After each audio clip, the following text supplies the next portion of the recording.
Well, we knew it was bound to happen at some point. The transmission has finally went out.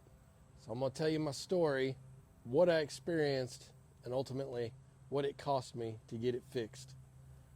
Let's go ahead and hop in the truck and we'll talk about it a little bit. I got all the paperwork in there. All right, I think I've got you guys set up in a good way here. So, yes, transmission finally went out on my 2014 Silverado here with the 6L80E in it. Uh, it was expensive, I feel like, but it's just kind of the nature of these trucks. It went out about 150 some odd thousand miles. I got some use out of this transmission. I bought the truck with 85,000 miles on it. I don't know the history of it before then, but even keeping up on the fluid changes and whatnot, it finally decided to go. So let me tell you a little story so it can maybe save you some heartburn if you have this happen to you, because what I learned from the guy who rebuilt my transmission is the earlier that you can catch it, the better off that you are. So I'll try to make a really long story short here to tell you some of the symptoms that I'd seen, but I was actually going to work and I got called in that night because we had a bit of an emergency going on that I needed to address, and had a guy waiting on me. He needed me to actually pick up some parts at a store to go take care of it. And so I go to the store, he can't leave the location, and as soon as I pull out of the parking lot, I just start feeling the transmission acting really, really weird. The best way to describe it is, a lot of times you feel usually a good smooth shift whenever it shifts the range and whatnot. Well, it felt like it was staying in gear way too long, and it would kind of rev up, and then it might drop the gear for just a second and then pop back into that previous gear, is what it felt like anyway. I'll see if I can find a video and link it down below. I didn't even think at the time, because I was kind of in an emergency status and mindset, that I didn't even take a video of kind of what it was doing, but it very much felt like it was hunting for gears, and whenever it would shift those gears, I mean, it would clunk and you would feel it and you could hear it. Ideally, if you can catch it at that time, stop driving it. Park that thing, stop it. In my situation, I was like, man, I've got to go help this guy out, my coworker. So I drove on to work 10 or so miles. And then once we got done, I thought, you know what, I'm just going to limp this thing home. Damage is probably already done, right? So I limped the truck on home that evening, and I parked it for good. Did it the whole way home, too, just kind of hunting. And those lower range gears, it felt like it was just hunting for a gear, and it would shift in and out, and RPM fluctuation, just very strange. And then obviously the clunking that was alarming, too, right? So got it home, parked the thing, pulled the dipstick, and I could see, a little bit of what looked like glitter, metal shavings in the transmission fluid. And with that, I thought, okay, it's time for a transmission rebuild.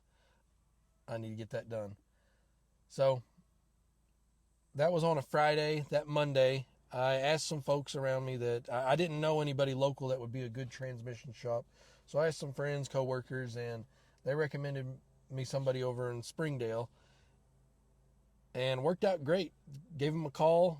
He said he's got like 5 or 6 of these trucks in his shop right now that he's working on, and that they tend to fail. They do. And so he sent a tow truck out. It was free, I'm sure, included in the price of the rebuild. Got it towed over there.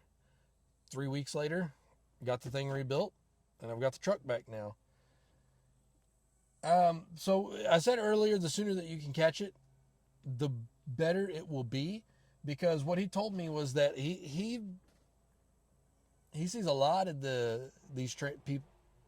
What he was telling me is that he sees a lot of people that even whenever they get those symptoms, they drive that thing for 6 months, a year, and they don't get it rebuilt right then and there. And based on me catching it early, obviously not early enough on it, really what a person should do is go ahead and fork out the money. My understanding is that it's the torque converter that they aren't good. If you can go ahead and get that torque converter swapped out early in the life of the transmission, as well as get the thermostat with the cooler temperature that it runs at, the transmission is going to be in much better shape. I didn't do that, and that's why I had to do a rebuild. But nevertheless, he said it didn't throw any codes.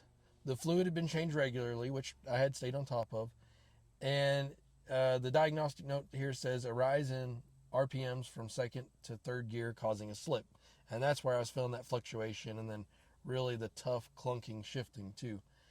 He did say because I caught it early enough and I didn't drive it too much that he was able to save me the, let me see here, I'm going to find it in here. There was a part that he was able to save and didn't have to replace. It's a Tecum, T-E-C-M. He said that based on me catching it early, I didn't need one of those. And so that saved me, I imagine, several $100s. I don't know what the price is on that. But if you can catch it early enough, park it. He said that the Tecum, basically, if you keep running that bad fluid through there as the torque converter and whatnot shreds itself, that it'll ruin your Tecum, and that's responsible for some of the electronics in the transmission. I'm not a transmission rebuilder, guys. I'm just telling you straight up. But based on that, I didn't have to replace that. Saved me several $100s. And if you want to get an idea, guys, don't take this as this is what it's going to cost you. But to give you a rough idea, Northwest Arkansas, this is what a rebuild called me from a reputable rebuilder. I'm going to show you here total damages. I ended up out the door for,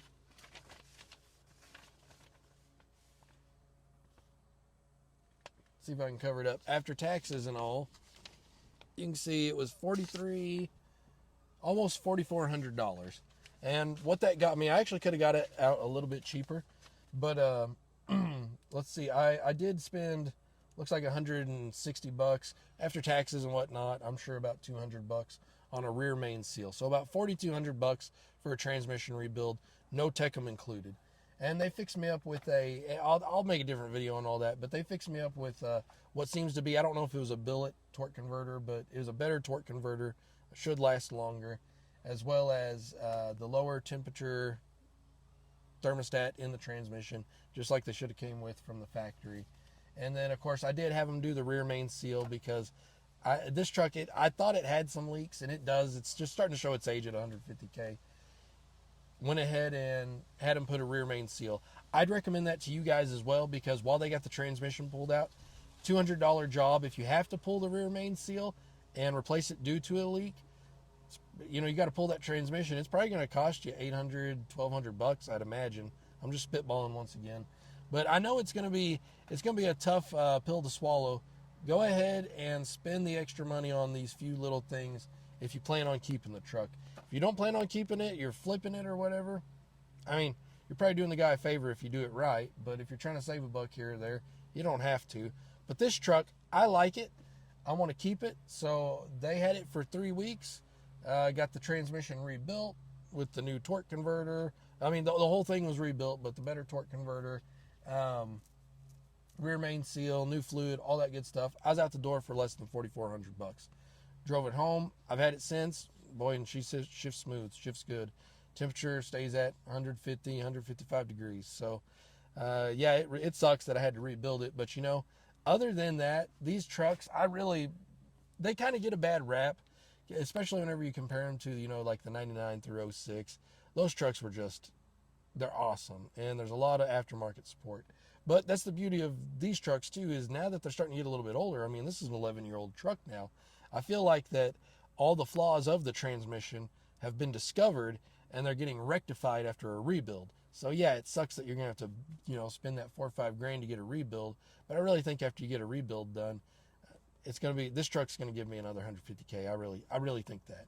Better knock on wood somewhere. There's no real wood in here, but yeah, so $4,400. I got a 1-year warranty on it, and I'm going to keep driving this thing because I like it. And it hadn't done me any wrong other than the transmission going out. And, you know, $4,400, $5 grand, even if you got to spend, that's a whole lot cheaper than a new truck payment. You know, they've come down a little bit in price, but unless you got the cash just to go buy something brand new, I'd rather spend the cash on rebuilding the transmission. I feel good knowing now that I got a transmission that I think will last me another 150K or 200K miles. And the engine hasn't shown any sign of weakness. I mean, everything works on the truck, so we may as well keep it and keep putting it down the road. All right, that being said, as I mentioned earlier, I'll make a future video just talking about if you got to rebuild the transmission, some of the recommendations that I'd recommend, although I've already kind of talked about them in this video. But I know this is a big hot topic for a lot of people because that transmission is going to go out at some point, unfortunately. Guys, have you had to have it rebuild? If so, let me know down in the comments. What are your recommendations and what it cost you out the door? This is a very common question that gets asked. All right. Hey, thanks for watching the video. And guys, thanks for leaving a comment to help the others out. Take care.